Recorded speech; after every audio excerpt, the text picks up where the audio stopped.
Have you ever pointed your phone at one of those black and white squares on a restaurant menu, watched a web page appear in under a second, and thought absolutely nothing of it? You didn't type anything. You didn't search for anything.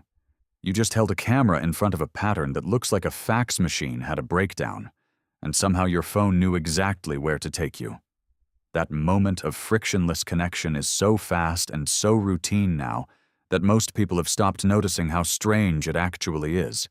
A printed square on paper, talking to a satellite-connected computer in your pocket, in less time than it takes to blink. You didn't install a special app. You didn't enter a web address. You aimed a lens at a mess of pixels, and the internet arrived. Hundreds of billions of these codes exist in the world today. They're on medicine bottles, bus shelters, concert tickets, bank statements, and the sides of buildings.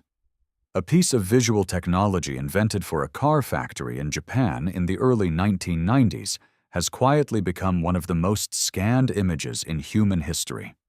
More common than any logo, more universal than any flag. But here's the surprising truth. The chaos of black and white squares isn't random at all. Every single pixel has a specific job. The pattern is a language, a highly redundant, damage-resistant, error-correcting language designed so precisely that you can set fire to almost a third of it, and your phone will still be able to read what's left. Today, we're decoding how QR codes actually work, where they came from, and why a system invented to track car parts turned out to be the perfect technology for a world that needed to stop touching things. To understand the QR code, you have to start with the problem it was designed to solve, and that problem had nothing to do with restaurants or payments or pandemic-era menus. In the early 1990s, the assembly floors of large Japanese car manufacturers were facing a logistics crisis. Each vehicle moving down a production line was made up of thousands of individual components, each needing to be tracked, verified, and accounted for at every stage of manufacture. The barcode, which had transformed supermarket checkouts since the 1970s, was supposed to help. But barcodes have a fundamental limitation. They encode information in one direction only, left to right, as a series of vertical lines of varying thickness. A standard barcode holds perhaps 80 characters at most. That's barely enough for a product number. It is nowhere near enough to identify a specific component, its manufacturing batch, its destination on the line, and its quality check status all at once. Workers were sometimes scanning multiple barcodes on a single part just to capture everything they needed. Engineers at a Toyota subsidiary called Denso Wave were tasked with finding something better. What they came up with, and crucially chose to release into the world without patent restrictions, allowing anyone to use it freely, changed how information moves between the physical and the digital. Think of a traditional barcode, like a single sentence written in one direction across a page.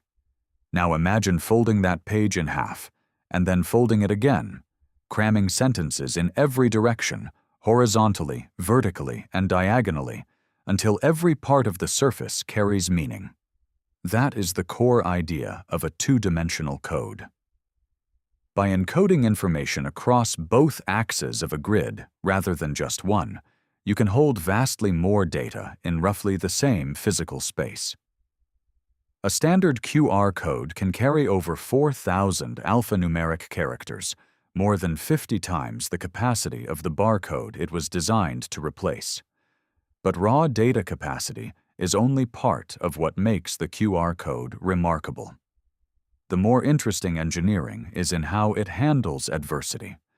3 large square patterns sit in 3 of the 4 corners of every QR code.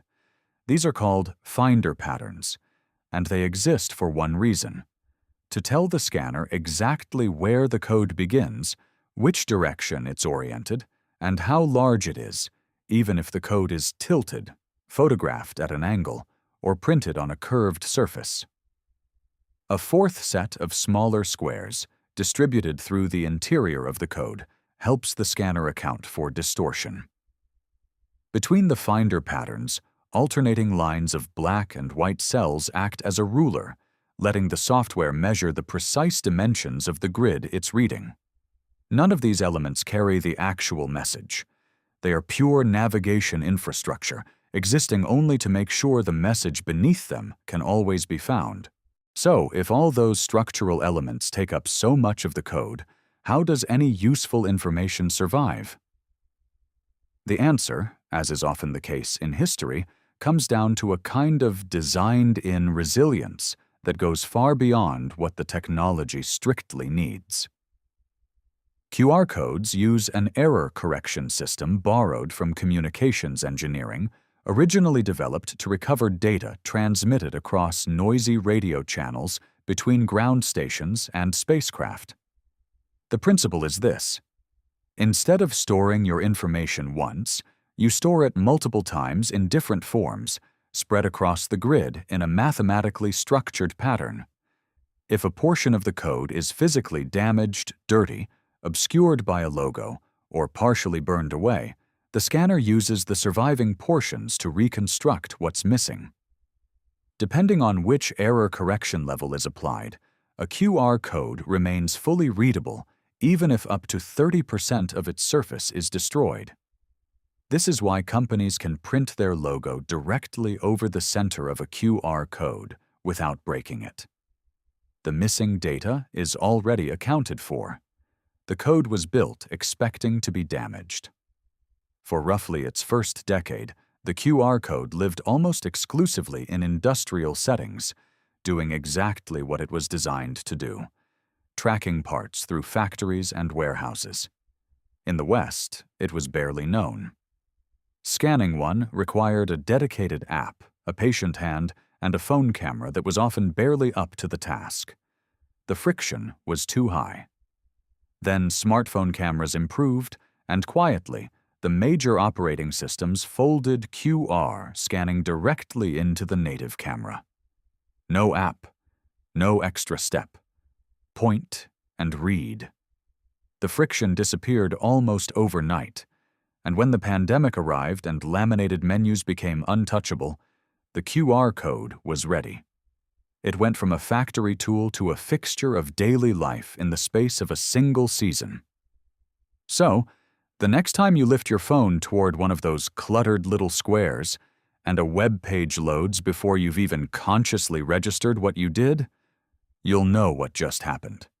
Your camera found 3 squares in the corners, oriented itself, measured the grid, reconstructed any missing pieces from the redundant data encoded across the surface, and translated a visual pattern into a stream of binary information in a fraction of a second. It looks like magic. It's actually closer to armor. The most useful technologies don't just carry a message. They're built to deliver it no matter what gets in the way.